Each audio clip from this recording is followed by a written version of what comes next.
আর পাতা ফাঁদে পা দিল ম্যান্ডি। ম্যান্ডি নিজের মুখে স্বীকার করলো যে এভি তাকে বিয়ে করেনি, তাকে বিয়ে করেছে প্রান্তিক। হ্যাঁ বন্ধুরা, এমনটাই দেখতে পাবো আমরা কথা সিরিয়ালের পরবর্তী আপডেটগুলিতে। এভি কথাকে বলে, তুই কি শুরু করেছিস কি, তুই কি আমাকে আবার বিয়ে দিবি নাকি?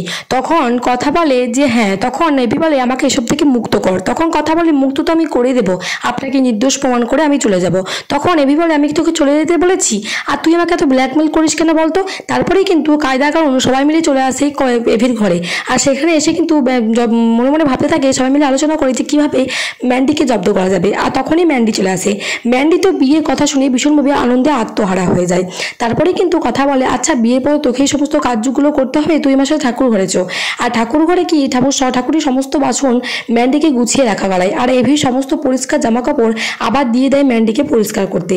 এসব দেখে চিত্ত অবাক হয়ে যায়, বলে তোমরা একটু অসুস্থ মানুষকে কেন বলো তো কাজ করাচ্ছ? তখন কথা বলে, ও অসুস্থ নয় তো, ও তো ঠিকই হয়ে গেছে। তারপরে কিন্তু কথা আবার কায়দা কারণে কাজকে যায়। আবার বলে যে ওই হোটেলকে আমাদের আবার যেতে হবে, আবার জানতে হবে যে ওই হোটেলে সেদিন রাতে কে কে ঢুকেছিল। আমরা তো ভিডিও জানতে পেরে গেছি যে ওটা পাচক মশাই নয়, তাহলে কে ছিল এটা আমাদের জানতে হবে।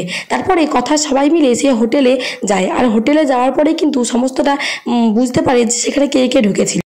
মাঝি নামে একজন ব্যক্তি সেই রুমে কিন্তু সেদিন ঢুকেছিল। তখন কথা সেই নাম্বারটাতে ফোন করে, আর নাম্বারে ফোন করার সঙ্গে সঙ্গে প্রান্তিক ধরে। আর তারপরে কথা বুঝে যায় তাহলে কি ম্যান্ডি কি তাহলে প্রান্তিকই বিয়েটা করেছিল, এটা তো প্রান্তিকের গলার আওয়াজ।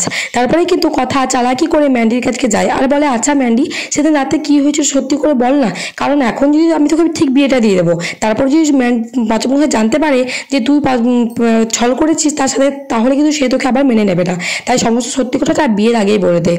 তারপরে ম্যান্ডিও কথার পাঁদা ফাতে পা দিয়ে কথাকে বলে দেয় যে হ্যাঁ, আমাকে সেদিন এভি বিয়ে করেনি, আমাকে সেদিন বিয়ে করেছিল প্রান্তিক।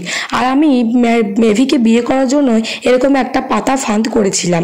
তারপরে সমস্ত কিছু সত্য কথা জেনে যায় কথা। আর কথা সমস্তটাই ভিডিও রেকর্ডিং করে রাখে, যাতে এই কথাটা ম্যান্ডিও বুঝতেও পারে না।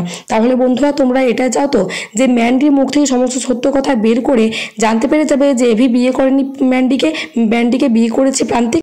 তো এটা চাইলে কমেন্ট বক্সে কমেন্ট করে জানাও তোমাদের মতামত। ধন্যবাদ। নিয়ে আসছি নেক্সট আপডেট নিয়ে।